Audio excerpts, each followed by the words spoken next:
Hello and welcome to my watercolor tutorial. Today, I'll be using this beautiful butterfly to show you 3 fundamental watercolor techniques. These tips can help you improve your watercolor skills, whether you are a beginner or seasoned artist.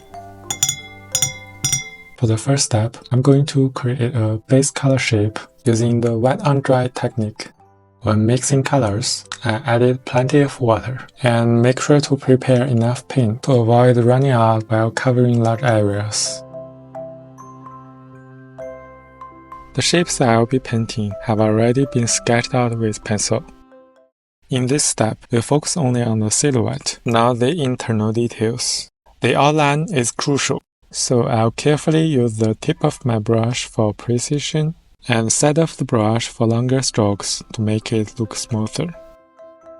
For the inner areas, we can be a bit more relaxed while filling the color, but it's important to finish this part in one go to prevent the paint from drying on the paper.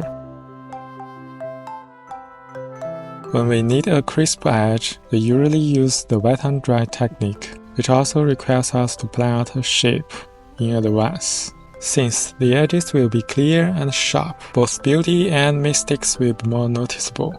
For this step, if the silhouette alone conveys the subject's characteristics, then we've achieved success. Step 2. I'll use the wet on white technique to create large gradients. To achieve soft edges, the first quick method is to paint the color directly on the paper. Then switch to a clean brush dipped in water. Apply the clean water to the area where you want the soft edge to be. Afterward, use the same brush to continue blending, allowing the paint to diffuse and create soft transitions. This method is great for small adjustments, but can feel a bit rushed. If you want more control, there's a second method.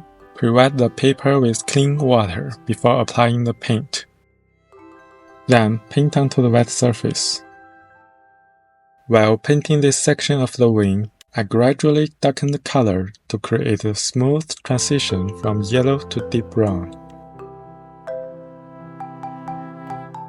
Here's a small tip. While the paper is still wet, it's a great time to do some scraping.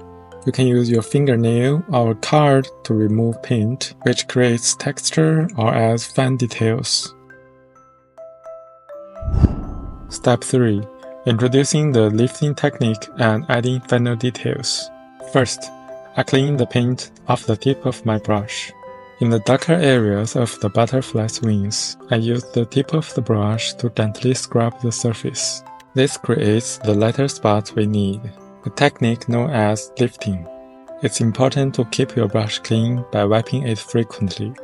Otherwise, you risk muddying the colors. Now, for the final touches. The butterfly wings have a ring-shaped texture, which I paint using the wet on dry technique. Don't worry about making them perfect. Relaxing and keeping it loose often results in a more natural look.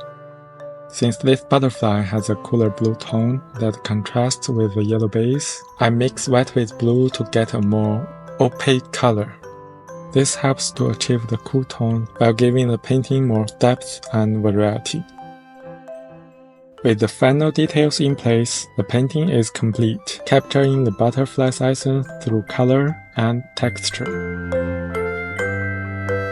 Thank you for joining me in this tutorial.